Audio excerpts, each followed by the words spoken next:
Actually, today I was working on some consulting, and it was interesting because I had someone who is actually being a consultant. It's inside a consulting project that I have, and these people are pretty good, but they are making some mistakes, and it's interesting because they don't want to admit that they're making mistakes, and they don't even want to consider that it's possible that they are making any mistakes. And so they were sort of trying to counsel me on what should be done and what should not be done, and maybe that I was wrong and all of that. And I was thinking of this quote. This quote is interesting, and I wanted to give it to you because you probably can use it, or at least use the philosophy many times in your life. Is to be looked upon as a fool by an idiot is a true connoisseur's delight. It's this concept that when you have people who are evaluating you, there's nothing wrong with this, but what's wrong is when in fact these people don't really have any right to evaluate you. And this comes from different fairy tales, and usually those fairy tales come from the Greeks, or they come from ancient China.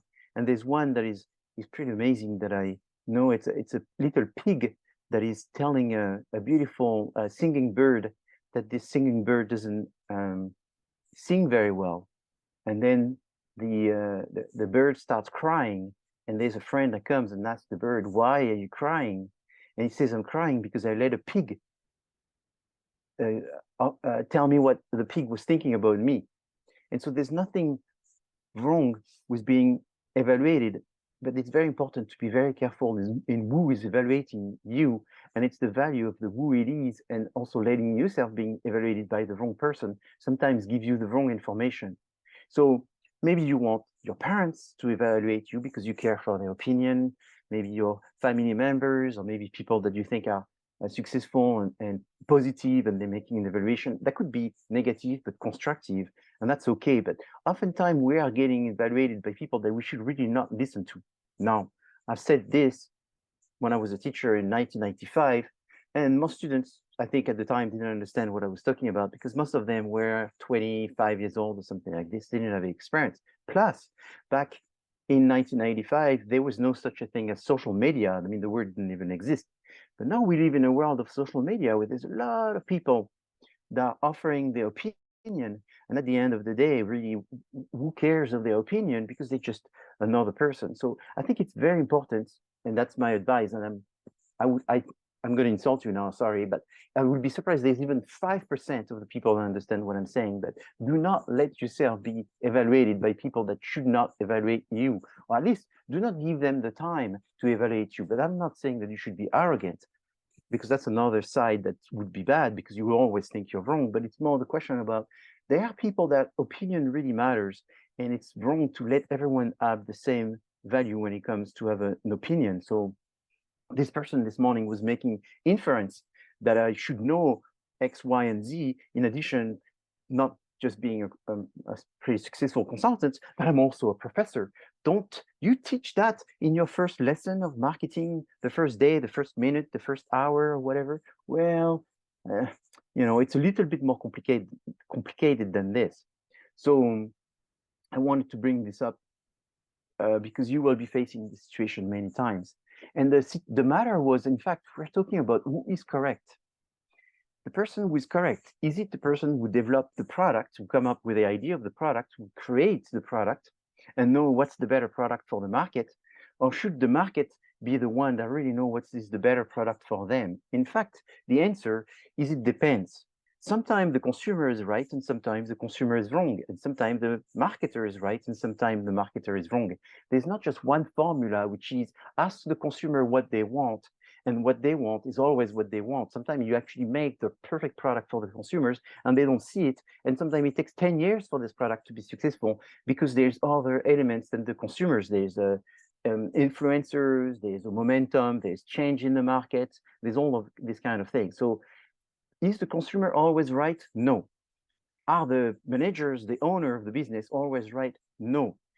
So if you ask me, I would tend to go towards the consumers. as being more right than the managers, because at the end you're satisfying the needs of the consumers, and the consumer may not exactly know how they can be satisfied and if they're satisfied. It's true that the consumers are sometimes confused themselves, but they're more reliable than the person who's the salesperson, the person in the business, the owner.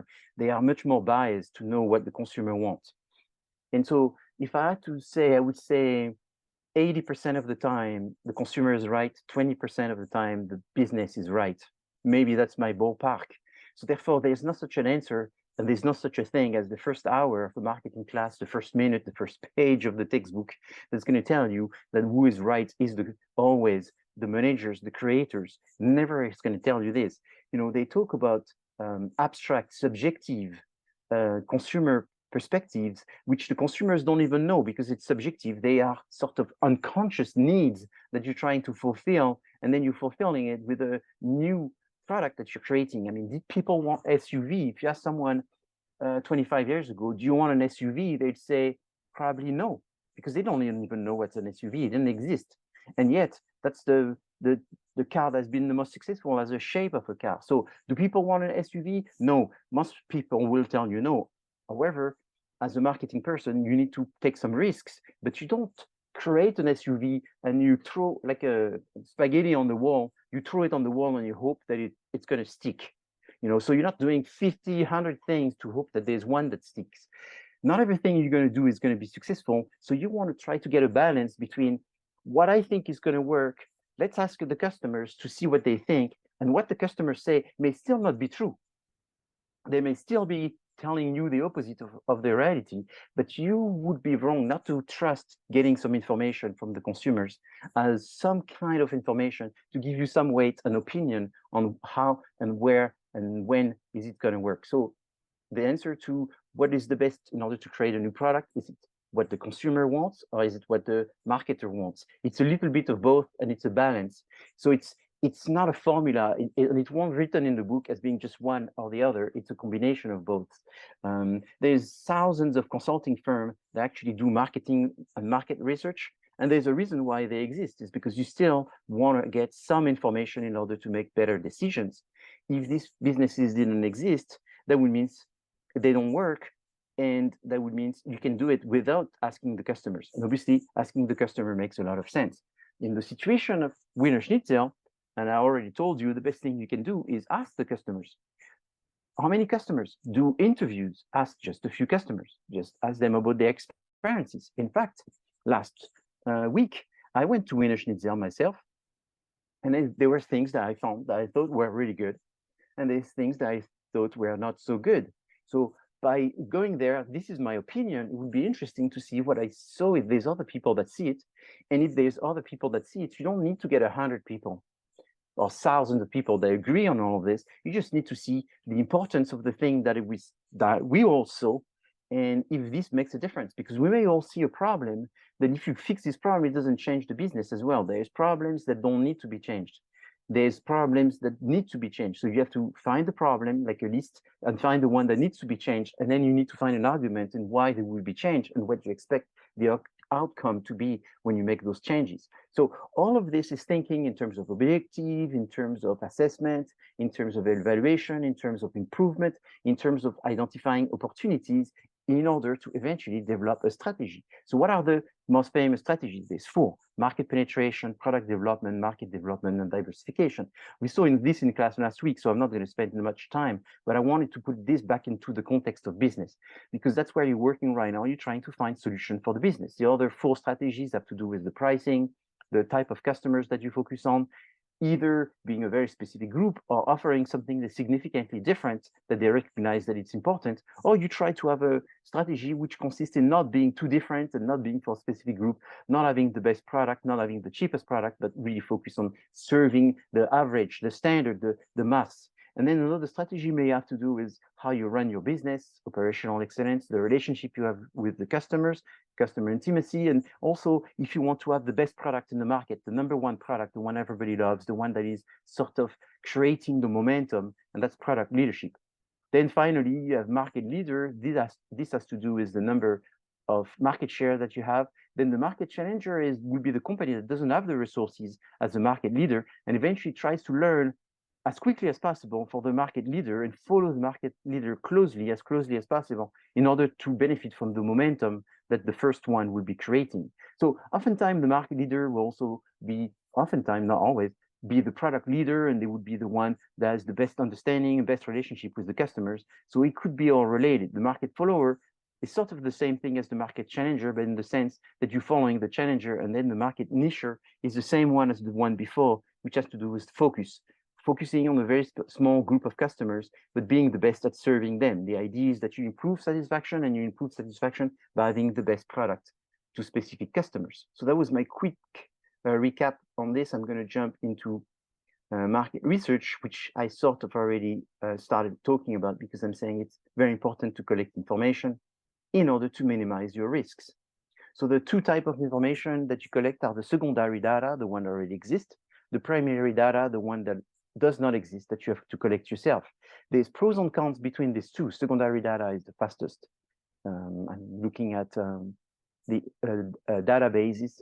You will be collecting existing data. So databases, if you're not paying for it, like the one that we are getting through the university, these will be secondary data, high quality, very expensive.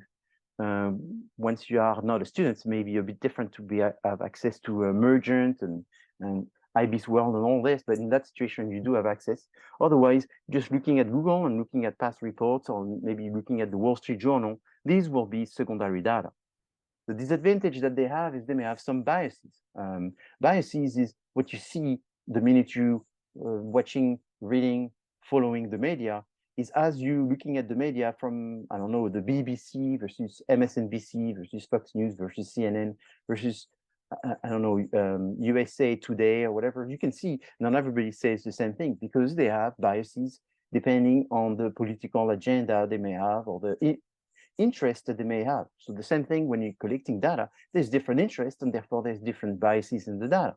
If you see that these data biases create a problem for you to make a decision, then you look to collect the data yourself, and that's called primary data collection. When you collect data yourself, you have two types of data that you're collecting. There's the qualitative data and the quantitative data. So they're very different, because one has to do with collecting very few sample, very few numbers, but going in depth with these people. So instead of saying, I want to ask 1,000 people the opinion of who is going to be the next president of America, where you're going to ask 1 or 2 questions, that's quantitative research. You're going to take 5 people and ask them who's the most likely president of the United States in the future. So in qualitative data, you may get the basic answer, which is the person that is the most honest.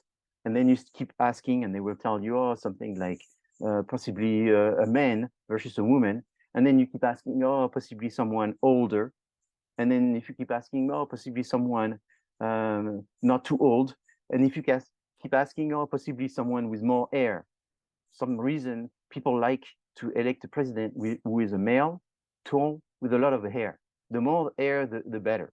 I'm not telling you my opinion. These are research from multiple countries where there's some stereotype, if you want. Sometimes people prefer something over something else because it sort of fits within a standard, a stereotype. So this kind of understanding of what are the stereotypes, what are the perceptions, it's not something that you really get from a quantitative research. You will get this from a qualitative research. So it's not like I'm going to tell you quantitative is better or qualitative is better. They have different purposes. The qualitative research is going to give you more in-depth, a more personal answer, more psychological answer, answering more the question of why. Why do people do this and all that? Versus quantitative research are going to be more about measuring. So if you say, I want to know if people buy bratwurst versus standard hot dog based on their age. And so then you ask 1,000 people between 18 and 20, and 1,000 people between 20 and 25, and 1,000 people over 26 and above. So quantitative research is going to give you this very statistical significance answer for a specific question, but that doesn't mean the result that you're going to get is helping you very much. It's just statistics. So with statistics, you make decisions. Sometimes qualitative research is better because it gives you hints of people's emotions and people's feelings. So getting people emotion and feelings through a survey or an experiment, an observation is very, very difficult. It's much easier through an interview. So if you want, in real life, you would want both, knowing that if you do quantitative research, you always have to start doing qualitative research. So someone that tells you, I only want to do quantitative research, they're someone that doesn't know what they're talking about, because you cannot do quantitative research without doing some amount of qualitative research, a little bit at least. Because you will be using secondary data and then some qualitative research in order to create the quantitative research. So quantitative research is another step, is a step down the road after qualitative. When we're talking about quantitative research, because we talk about the probability of the sample you're going to use. So that's issue of probability sampling is only an issue which is related to quantitative research. It's not an issue that is related to qualitative research. Okay, first, and that's more important than anything else. Two, are there different type of probability sampling? Yes, there's two types. There's the one that's really trying to get as much probability in selecting the samples, and then you have another one where you're using more convenience, easiness. You know, it's like surveying students for a professor. That's a convenient sample versus surveying the specific group of people that you're trying to sell the product. So I don't know, maybe you're trying to sell swimming pool furniture.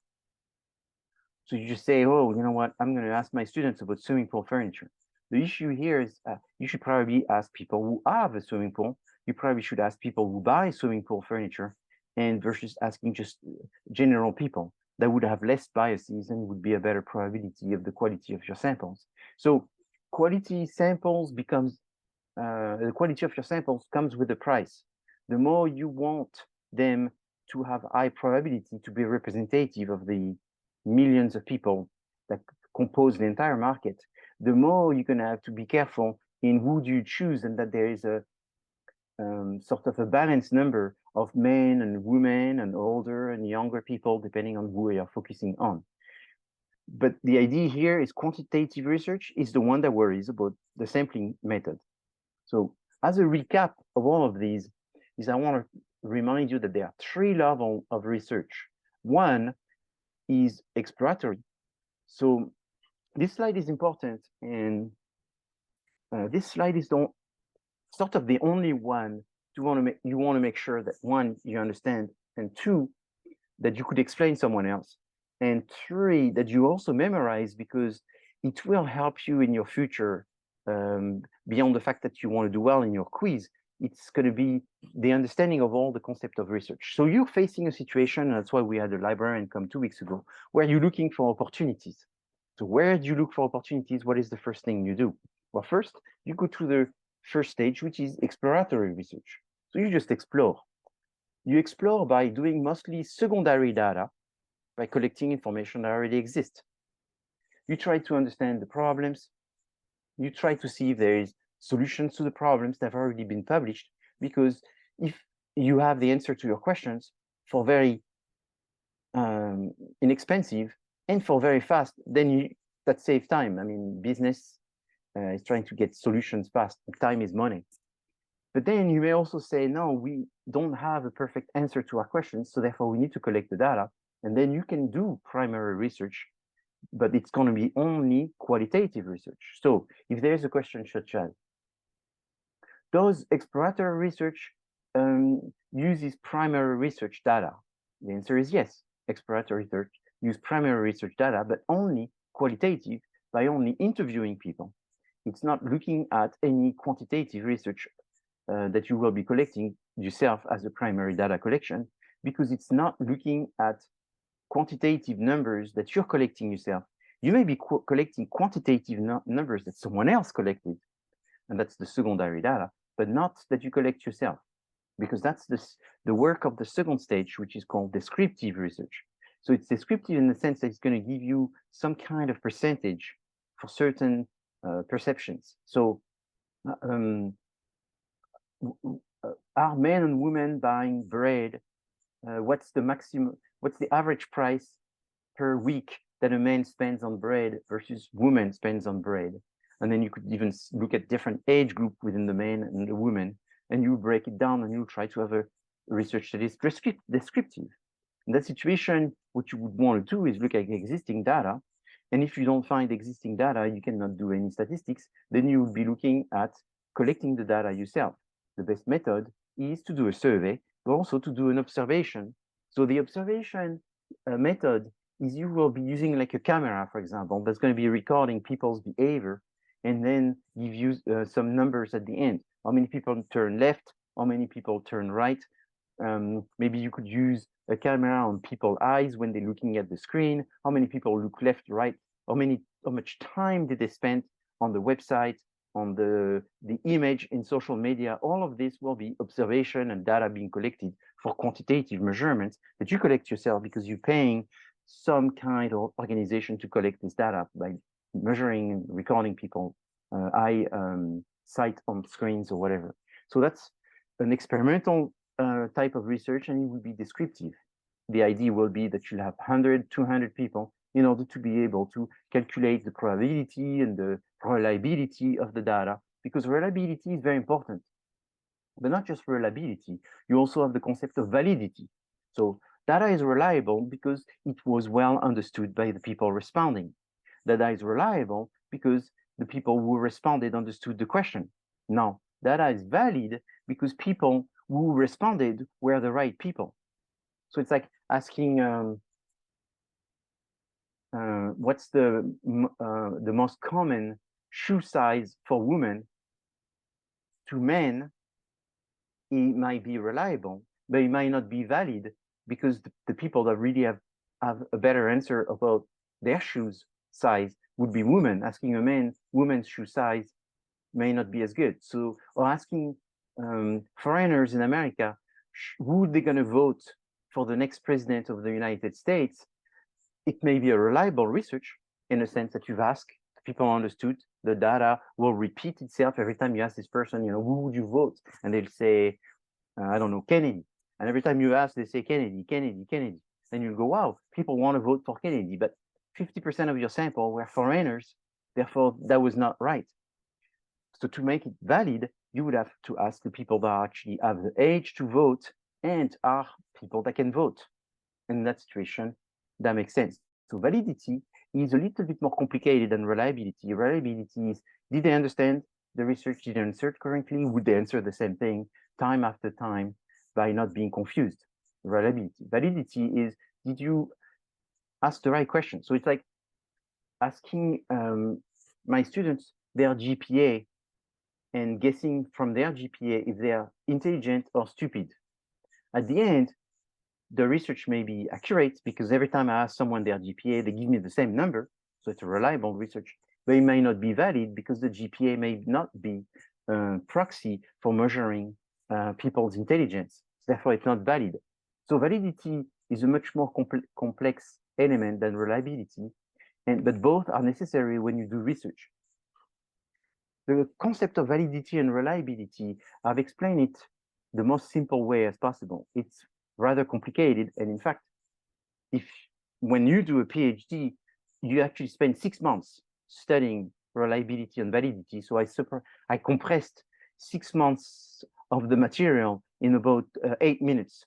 So just know that this is sort of the basic of the basic. Causal research is the same as experimental research. Is you're going to try to see cause and effect. So you're going to have multiple experiments with multiple treatments in order to see people respond to these experiments. So let's say you want to increase your price. So for example, your price, you're selling gas at your gas station, and right now your price is $5.99. So then you wonder if it could be $5.59, if it could be $5.99, if it could be $6.59, or if it could be $6.99. And you just give people the option of buying those at these different prices, and you see if they buy more, if they buy less. But then you also ask them personal question, you know, what kind of social class you are, which zip code you live. With the zip code, they know some kind of information on your income, because different zip codes have different income. and then based on your age and then maybe based on the job that you have and all this, they're going to try to see if you're with your social class, to what extent you're going to spend money, as much money for gas, or you're going to start reducing your consumption or whatever, because then they'll decide to what extent they should raise the price. And I'm saying this for gas, and maybe that's a bad example because it's so such a politically hot subject right now. But it could be selling ice cream, in a store is the same thing. Is you want to pinpoint what's the best price. You could do the same thing for a movie, for example, where you'll have a movie, and at the end, the main hero dies, and you see how many people like that, versus the hero survives, and you see how many people see that. Or at the end, it's not very clear if the hero dies or survives, and you see how many people like that. And at the end, you'll have the movie edited based on people's preferences. And so thinking movies are created by people in isolation is also wrong. They create movies, they have multiple scenarios, they experiment those different scenarios with different changes and see which of the scenario was preferred by people before they release the movie, to make sure that this movie is most likely to satisfy the group of people that's trying to attract the movie with. Can you do this with a kind of ravioli and a song and a movie? Yes. And an airline company? Yes. You do this for everything, as long as it costs a lot of money, because experiments are expensive, time consuming, and they need to be done by people who have an expertise. So it's not something that you do for everything. And if you have a small business with 2 employees, most of the time, you don't do any causal research. When you're a small business, what do? Most of the time, they do nothing. And so when I teach, I'm sort of try to be reasonable by telling you the worst case scenario is to do nothing, which is the most common case scenario. And then the extreme case scenario, if you are Nestle, is you do everything. But there's everything in between. And that's why I recommend in this class that you take advantage of the fact that you can interview some people, and that will be part of your exploratory research. And this will be your foot in the door for doing some primary data collection. Even though I say that, there's going to be less than 20% of the groups that will be doing interviews. Even if I say that, it's a small number. Don't do interviews. It's very simple. It doesn't have to be perfect, but just do it. The next thing is, I strongly, I don't know what else to say, like very, very, very strongly recommend that you don't do surveys. Why you should not do surveys? Because to do surveys, you have to do qualitative research. Remember, surveys is descriptive research. So to do qualitative research, it's a lot of work. To do quantitative research, the next phase, it's a ton of work. The reality is I want you to, live a good life, and you don't have to go crazy by doing more work than is necessary and do an average job. So I would rather have you do a great exploratory research by collecting existing data and collecting some yourself by doing interviews and get an A from this, than trying to do everything and sort of butcher everything, and it's a half job. When I was a student, I would have loved the professor to have this honest talk with me and just tell me, let's be honest, surveys is too much work.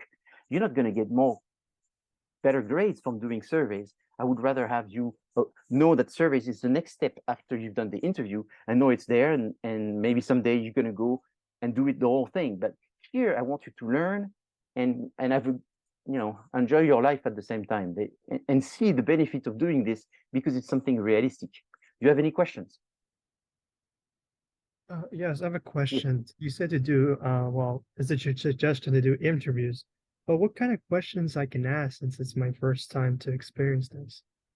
So, I don't know. There's one that I find very interesting. When I went to Wiener Schnitzel, so you see, here it comes. When I went to Wiener Schnitzel, I ordered the bratwurst. And the reason I ordered the bratwurst, anyone knows why I ordered the bratwurst? And I give you a tip. It's a very easy question. Why do you think I ordered the bratwurst? It's what they're famous for.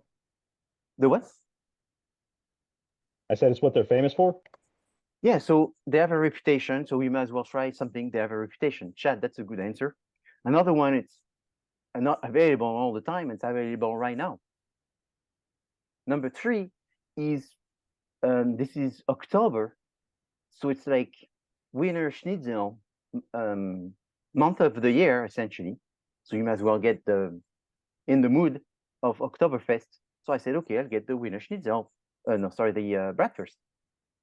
So I got the bratwurst.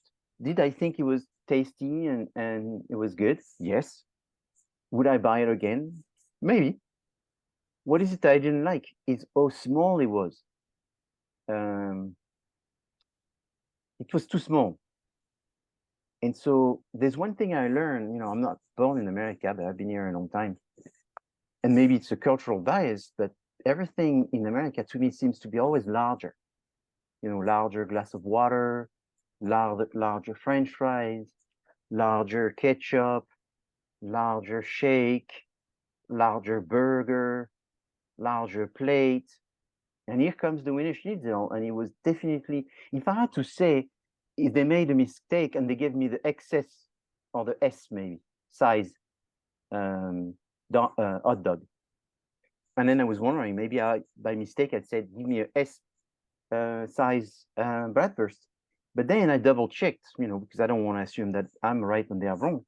I checked and there's no sizes, and I didn't get the S. I just got the only one that they serve. I don't think I'm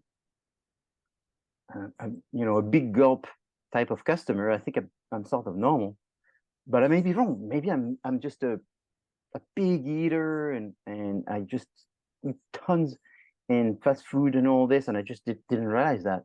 And this was actually very big. So you see, I'm trying to give you all the things, which is I may be right, I may be wrong. But at the end of the day, it looked to me like it was really small. I wonder how many people think it's small or too small. I mean, I wonder how many people will like to see different sizes. I wonder how many people would like to see something really big, you know, big and nasty, the big and nasty bratwurst, something like that. And maybe I'm totally off, and everything I just told you makes no sense. But I've been long enough in America that I know that bigger is better. And for some reason, I didn't get this feeling at Wiener Schnitzel. And it's not a European brand, like Lindsay was saying, Lindsay Brown, the librarian. She could have made a bet that this was a European brand. And if it was a European brand and they were serving a small hot dog, I would say, oh my God, that's a big mistake. They gotta go more American, bigger sizes. But this thing is not European, it's very American, and it's very Southern Californian. So is this an opportunity? I mean, it sounds like it. But I would do some interview and look into that. So am I a genius to be thinking of things? Not really. I went one time at Wiener Schnitzel, and that's just one of the 5 or 6 things that I saw that I think should be discussed through interviews and discovered. I think it was, I'm not sure who was asking the question, and I just want to make sure I answered it correctly. No, yeah, you answer it. I think what I basically got is first go there, make an observation, order something, and then Yeah. the idea that you come up with, think that it might be better, ask the consumer or Yes. customers as well. So yeah. Yes, and that's, you see, that's you become primary data. You sort of doing you're the guinea pig, and then you test this with other people, and you may be finding something amazing, and you may find nothing. So should it start by going there? No. Should it start by looking at what people say online? Why not? Should it start by looking at their website? Should it start by looking at the trends in the market? You know, people are sizing up or whatever, and then you go there and you put the pieces together. What happens is you have to create the pieces of puzzle, and then you have to play with those pieces to make your own story. And then this story is called the SWOT. This story is called the strategies. And at the end, once you understand this, even if you're not a marketing student, you're going to go, oh my God, this is actually something I could use. And that's why I have so many students that are connecting still with me by telling me I'm using this stuff. And in fact, they use, I mean, if they're in business, they don't use this once a month. They use this several times a week. So it's not going to be the first 2 years of their business career. That's going to be the entire lifespan of their career that they will be using this, unless you become a Uber driver or a dentist, maybe. I don't know. Even the dentist would want to use this, because the wealthiest dentists are the ones that do business and not more pull teeth. They are in the back and they have a bunch of people doing this. And so what's very important is to understand that the concept of business, which is give the people what they want, knowing that sometimes they don't know what they want. Maybe you know before they know what they want, but you want to be checking all of this, and by doing interviews, by asking them. So you find a problem, you find a solution, and you discuss it with the customers, and you jump on the opportunity that you see you are better fitted for. Excellent. Thank you for your question, because hopefully, Jose Perez, your question will be helping other people. Okay, Great. no, thank you for explaining. Conclusion of what marketing research is. So you need some data in order to make better decisions. You want to get as quickly to the data to respond to these problems and make the best decision. And the easiest data to collect is the secondary existing data.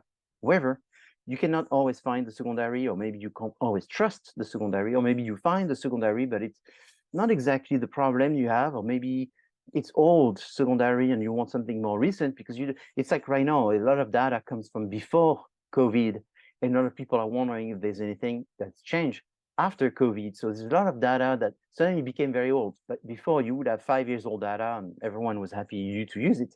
But now 5 years old data, that means it's from 2018. So other people look back to 2018 and it feels like it's history already. So because of all of these changes, people look for making and collecting their own data, primary data. Primary data, there's two types. There's the qualitative, which is interviewing a few people, and then quantitative, which is doing a survey with thousands of people. That takes a long time. But anyway, to do quantitative research, you also need to do qualitative research just before anyway. And to do quantitative data, you also need to do secondary. So just so you know, it's you doing secondary, collecting existing, then qualitative, doing primary but with some interviews, and then you can do quantitative research. And that's why it's, if you want, there's this third level of depth that needs to happen after the first and the second. And that's why I'm asking my students not to go crazy thinking they have to. There's no have to here to do the third level, but I want them to understand that it is the third level. It can be used at some stage, but to do the third level, you need to do well the first and well the second. Otherwise, it doesn't make any sense. The most common methods for collecting quantitative research is survey, is a questionnaire. But another one is to have some kind of recordings of people behavior, and it's called observational data. But there's another one which is more complex, which requires a lab to do experiments by looking at people's different behavior, by giving them different scenarios and looking at, with the slight change of the treatments, how people respond, and then make inferences from these responses by guessing that people would rather have more red or more black or more yellow, depending on who they are and what we're trying to achieve. So this slide is sort of the summary. If you can sort of see the sequence of actions here and understand that, that would be brilliant, because it's, as I said, this is not something that you need to know just for the quiz. For the quiz, you need to know it, but it's something that you can use for a long time, and you can use it for many different things that you will receive as a consumer or as a business person to understand the world that you live in. Because most of the time I put quotes which are from other people, but this time I have one which is from myself, so I don't know if it's any good, but I like it. It's, one cannot ask for tolerance as it can only be offered. And I find this to be a quote that I've discovered maybe 2 years ago, because, you know, there's a lot of societal issues, and there's always people asking for tolerance. But I was thinking, if you ask for tolerance, are you willing to give tolerance? Shouldn't you talk about giving tolerance in order to be hoping to get some? Shouldn't be a thing that you cannot ask. It should be a thing that you can all give. And so, for example, it reminds me of, I came from the south of France, like, so Mediterranean. So I was driving there, and I was just driving like everybody else. If there's a stop sign and I believe that I was the first one at the stop sign, I would just cross, because, you know, I was a hot driver in the south of France. I just cross. It's my right. I'm number one. And then I moved to Scotland, And it was bizarre because when I was in Scotland, I would get to the stop sign and I would think I'm second. And I would be very clear that the other people came to the stop sign before me. But spontaneously, those Scottish people would ask me to cross. I didn't want to cross. They came there before me. It was obvious. Why are they asking me to cross? And that's how it was in Scotland. It was everyone was constantly making sure that you would go in front. And they will make this gesture of saying, you first, you first, you first, you first. So I remember I lived there for a while. And then when I would go back down the south of France, my friends would say, oh my God, you turn into a wimp. You're letting people go in front of you all the time. And then I was like, oh yeah, you're right. No, let me go back to my aggressive driving. I get to the stop sign. I'm first. Nobody's first. I'm better than everybody. I gotta be first. And so this mentality I'm trying to explain you is a little bit the same here. Is tolerance cannot be asked. It can only be given. And if everyone was giving tolerance and never asking for it, but it was just like in Scotland, everybody says, I'm never first. I'm at the stop sign. Someone else is first. If they were constantly providing tolerance, they would not need to ask for it because everybody would be giving it. Anyway, I don't want to sound like a religious fanatic talking about this or whatever, but I just thought it was very interesting to see tolerance from a perspective of giving versus about asking. Anyway, so consumer behavior is this, is why do we care? It's because we want to understand what's in people's mind. How do they think? We want to anticipate people's behavior before they behave. Why? Because we want to be predicting. If you want to be guessing people, and I was just talking about different culture, I was just saying, you know, I could guess when I get to a stop sign what everybody else is thinking in south of France. They all think they are number one and they're first. Versus when I go in Scotland, they all think they are need to let you go. And actually they feel better about letting you go. And it's funny because I'm just not from Scotland. It's too cold there. But after a while, I was letting people go and it didn't bother me. So it means you can even change and you just adapt to your environment. So as humans, we change, but it's very complicated how we think. What is the good satisfaction? What is good value? What do we buy? If we don't buy, how do we buy? When do we buy? Where, how much? Why is the most complicated one. And so the why is in what we call the black box. So the black box is the processing of the information. How do people think? And what's interesting, and it's not in the textbook, but that's my own experience, is people think mostly emotionally. We like to think that we are very good at processing information and making rational decisions. But the reality is we are, for the most part, sort of lazy, and we try to process the least as possible. So we're going to buy something because it's the most sold. We're going to buy something because it's trendy. We're going to do something because we believe that's what's expected from us, or we believe that's what everybody else does. But very rarely we do things because we think it's the right thing. So I give you an interesting example. I own multiple cars. I'm kind of a car fanatic. And I had a weird car which sort of doesn't fit in my collection. I had a Volvo 240 station wagon. My kids were laughing because they say, oh, that's the car of a murderer because that's a huge back and you can sleep in the back. And he says, oh, that you're going to kill someone and hide them in the back. They're making fun of me. And it really doesn't fit very much with my lifestyle, with my neighborhood, with my other cars and all this. It's kind of weird. Why would I drive a Volvo 240 station wagon? It's really bizarre. But anyway, I decided to sell it because for many reasons, and I sold it. Crazy to know who actually bought my car. The person who bought my car this weekend is a celebrity who actually told me, I don't want anyone to know that I bought this station wagon because it's crazy. It just doesn't fit as well. So I was just laughing because I was saying that that's kind of the reason why I'm selling it. It's kind of bad. It's because it's really is weird in my my set of cars. But this man is a man.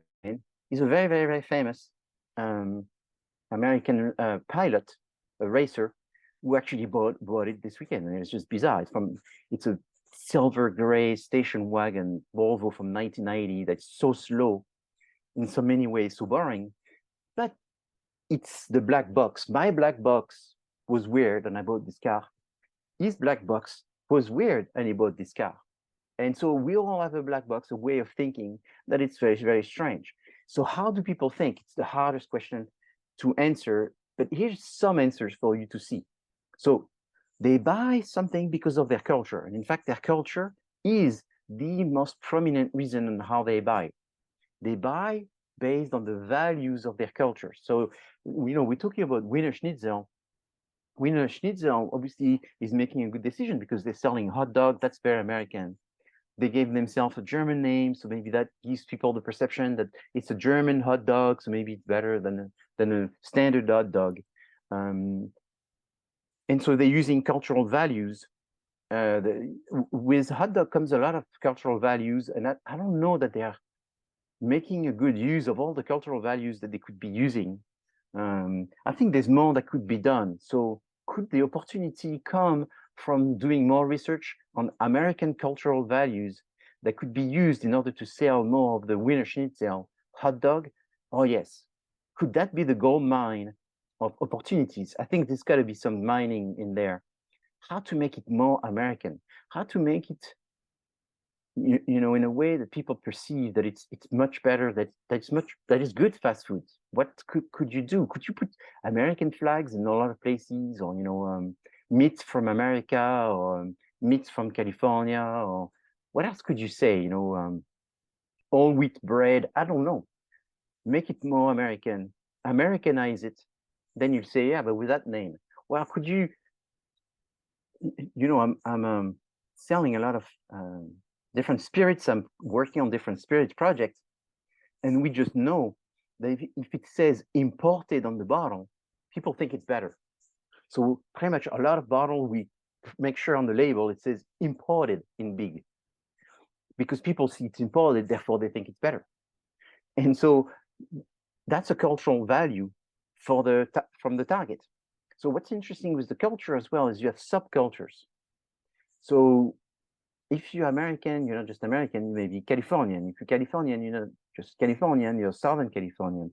Maybe it just doesn't fit just within the model of being an American. Maybe you are a Latino, or maybe you are African American, Asian American, right? So there may be different variations of the subcultures. But the subculture may be also different because you may have a subculture which has to do with a hobby. So maybe you have your subculture is baseball. Maybe your subculture is driving a motorcycle. Maybe your subculture is you're a foodie. So all of these subcultures have an impact on how you consume, and that is usually the number one factor that explains what you do and why you do certain things because of your culture. Within this is you have the concept of the social factors as well. And within the social factor, the most important is your family.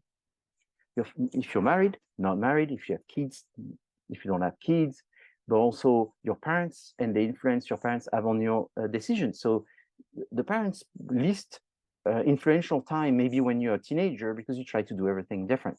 But as you go older, you revert to the family culture that you learn from your parents. And that's not for everyone or for everything, but that's what you see for the most part between people, is people stay within the values that they got from their parents. But then there's also the social group that you belong to.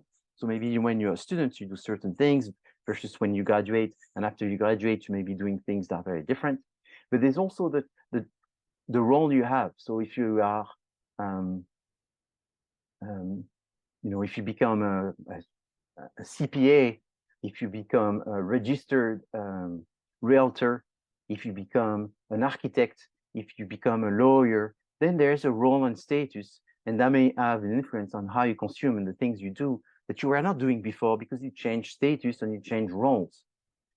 So what's interesting is the culture and the social aspects are external, and it's essentially something that externally influence you internally to make decisions. But then you have also the internal factors. So the first internal factor is your age. Because of your age, you'll have different generation, and then you will have a cohort effect of the experiences within your generation and the environment within your generation, and that has an importance. Then there is the job you have. Then if you have an income, no income, large income, low income, and then the lifestyle. So sometimes people, the consumption is not so explained by their income. You may be someone who has a lot of money and you take pictures with your phone, and your phone is not a very fancy phone. And then you may be someone that doesn't have a lot of money and you have a very fancy Canon or Nikon or Rolleiflex or Hasselblad or, I don't know, Leica, a very expensive camera, when in fact, you can't afford a car or something. So because of your lifestyle, photography may be very important, and you spend a lot of money on photographic equipment and not so much on food because you don't care so much for food or whatever. So not every consumption is explained by your income, because there may be an issue of lifestyle that is very important. And you may compensate by spending less somewhere and more somewhere else. Personality and self-concept. So I put it last this year because it's the one that people give more weight when in fact it has less weight. And so it's a little bit annoying because we all think that we make decisions based on ourselves, the uniqueness of every individual. We all think by themselves, and the way who we are is defined what we do, when in fact it's not defined by, it's defined by the stereotype that we are. Our stereotype is usually how we consume and not what personality we have. However, there's some traits of personality, so they call traits, which have a big impact. So traits such as liking new things versus liking old things. There is traits of people that every time is new, by definition, is better. And there's some other people that's the opposite, is they would rather have something that is older and more established versus something brand new that seems to be the last new brand and new model and all this. So different personalities. So it's the impact of innovation in people's decisions. There's other ones such as people that like to change. So they never go on vacation to the same place just because they have to change and experience something new every time. And so these people, they're seeking variety. And so that's a personality trait, seeking variety. And then there's another one, which is ethnocentrism. So ethnocentrism is you have a tendency to prefer things that are made in your country of origin. So you think that your nationality is the best at doing everything versus the other nationalities are inferior on you. So it's sort of a racism, if you want, but it's called ethnocentrism. So this personality has an impact on how you consume, and that's very important to know. And then finally, it's the psychological elements. So the first one is called motivation, is how much do you feel that you should be, that you need? How much do you need what you're about to buy and consume? Was it, the missing part? How much is the gap? So it's called the threshold. And so that's what's interesting about the threshold, is sometimes consumers don't realize is this threshold is very well crafted by the company, by making you feel like you need it, constantly reminding you of what you have versus what you could have, and constantly creating a lack and a gap. You have a 2-bedroom, you should have a 3-bedroom. You 6'1", you should be 6'2". You're 40 years old, you should look like 30 years old. You are 200 pounds, you should be 160 pounds, right? So the society is constantly trying to remind you. What's interesting is the brands who do that, they also do that for their own product. So not only they need to constantly make sure there's a gap between what you have and what they have, but also reminding you that if you have something from them, that may be less than what you could have if you are buying the new product, which understand what the old one was, and understand your new want and needs, and is much better at satisfying it. So the issue with this is sometimes the gap is not very clear. Sometimes the gap is too small. And also this notion of gap is not the same for everyone. There's some people, they just need to be told there's a gap. Maybe you're not even mentioning what's the gap.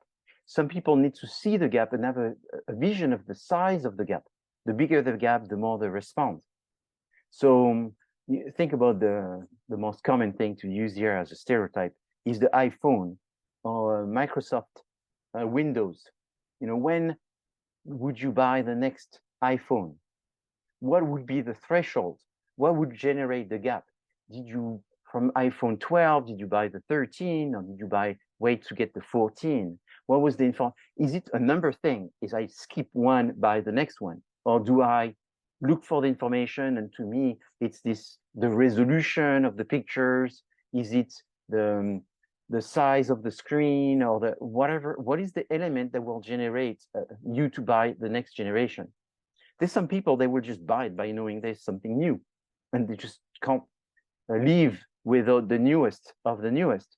But there's a lot of, that's a minority. The majority, they will look for some kind of rational elements that will create the need, the want to get the next product. So that threshold is very important. So it's called creating the problem and creating the solution.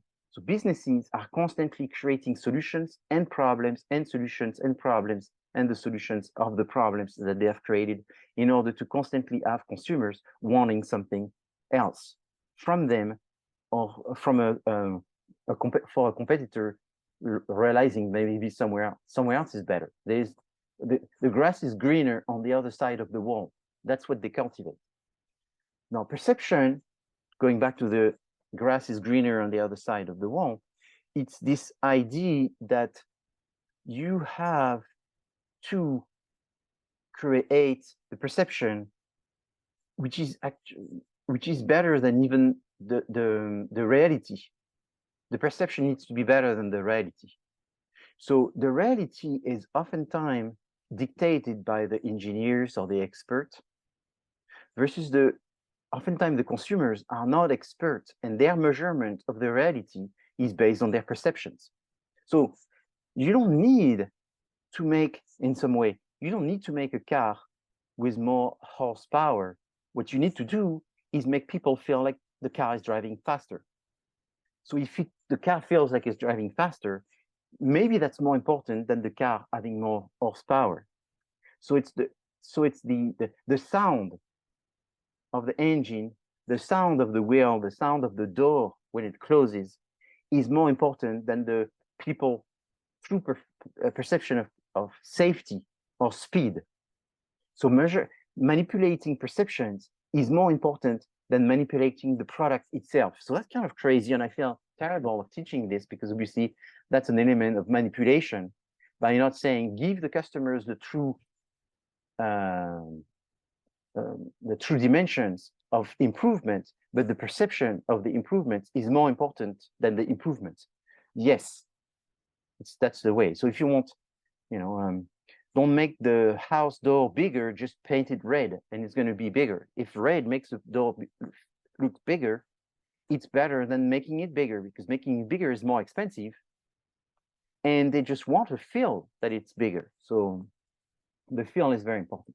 Learning is the issue that when you want people to change and make psychological decision, it has to be based on their memory.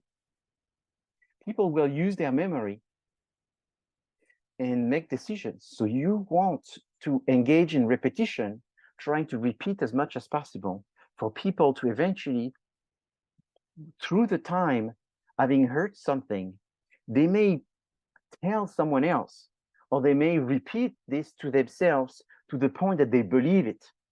It doesn't have to be true. It has to be repeated, because with time, people will believe it's true.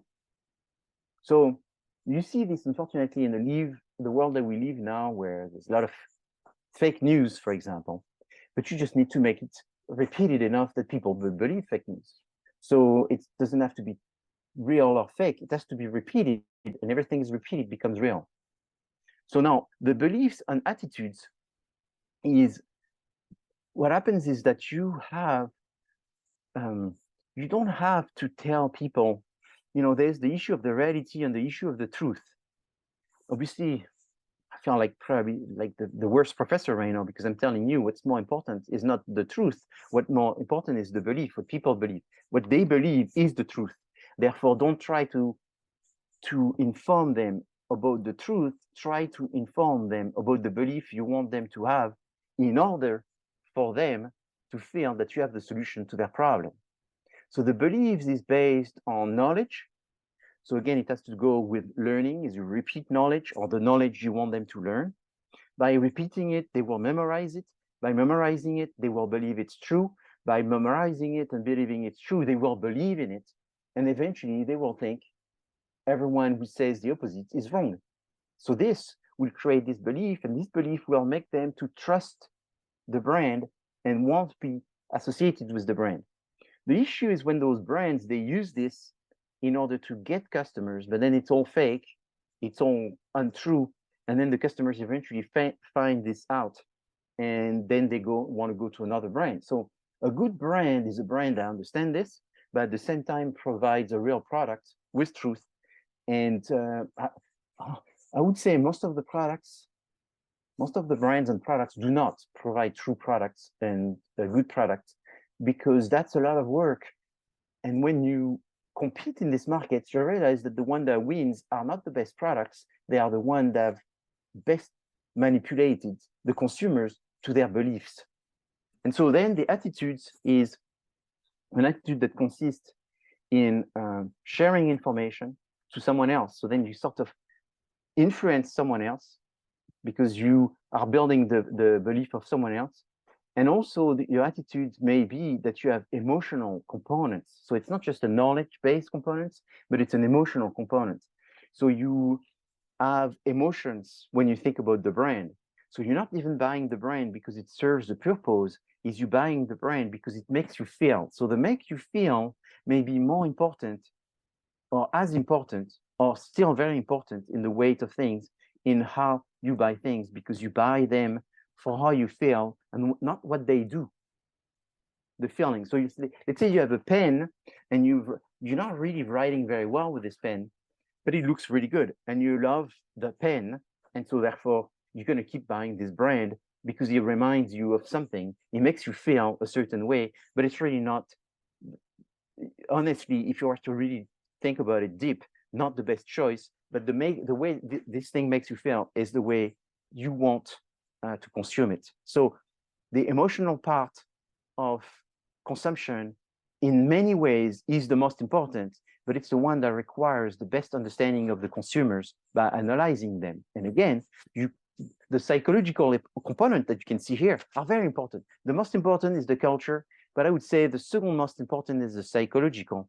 And the psychological can only be evaluated through qualitative research. So that's why qualitative research is so important.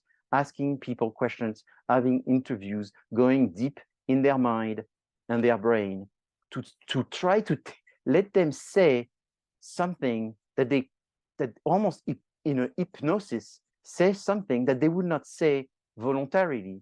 It's by doing some kind of psychoanalysis that they would actually find out the unaware, unconscious reason why they do certain things. And these unconscious reasons are very, very, very important. And in fact, that's kind of what's scary is there's a lot of decisions that we're taking which are very Freudian. Freud is very famous for the unconscious decisions, and it has a lot to do with psychoanalytic. And for many years, it has been debated as being nonsense. But now, through technology to measure brain emotions and things, we can see that our brain is making a lot of decisions from emotions. A lot of our decisions are very Freudian, very basic, and a lot of them are related to our childhood and our fear. So you may be a big grown adult, but a lot of things you do is based on fears and very, very deep emotions that you have buried. And most of these are happening before 5. So when you have a kid, I think it's 80% of a kid's emotional intelligence is built from 0 to 5 years old. So then you think about it, it's a small amount of time in someone's life. And so when you have kids, you have to be very careful in building your kids' emotions from 0 to 5, because this will have a huge impact on their future. So I hope I didn't lose you with all of this. I'm going all over the place. Maybe some people think like this, but the reality is there's a lot of connection between all of this. It just takes some attention and concentration to see these. I thank you very much for joining today. I thank you also for sending this message to Rainer Schnitzel. We'll see how good you were. If it doesn't work, we'll have Chad contact them and and make a connection with them. I'm making a joke, but thank you for coming. Thank you for your attention and your participation in today's class. I will we'll have one more class before the quiz, so next week we will be back in the classroom, and I will be sort of making a segue between this class and segmentation, targeting, and positioning, because they are very connected. As you will see, the STP is one of the most important subjects in marketing. And to do it well, you have to use consumer behavior in order to do STP. And that's why it comes right after. And that would be the last subject we will cover before the quiz. If you go online to Canvas and to File, you will see there's a quiz review, which is sitting right there. It says quiz review, and it says quiz review for quiz 1, quiz review for the final. I hope that you saw this. This is going to be a good way to study. It should not be the only way, because it's just a review, but it should be a good guide for helping you prepare for the quiz. People who do this and read the textbook all get a good grade. Students have been honest. When they don't get a good grade and they think they usually get one, it's because they just didn't look at the quiz review and they didn't really study the textbook enough. So if you do this, it should work very good. All right. If you have questions, please let me know. I will answer them very quick. Otherwise, I will see you next Monday. Thank you. Thanks, Professor. Bye. Welcome. Have a great evening. Thank you. You too. Bye-bye. Thank you.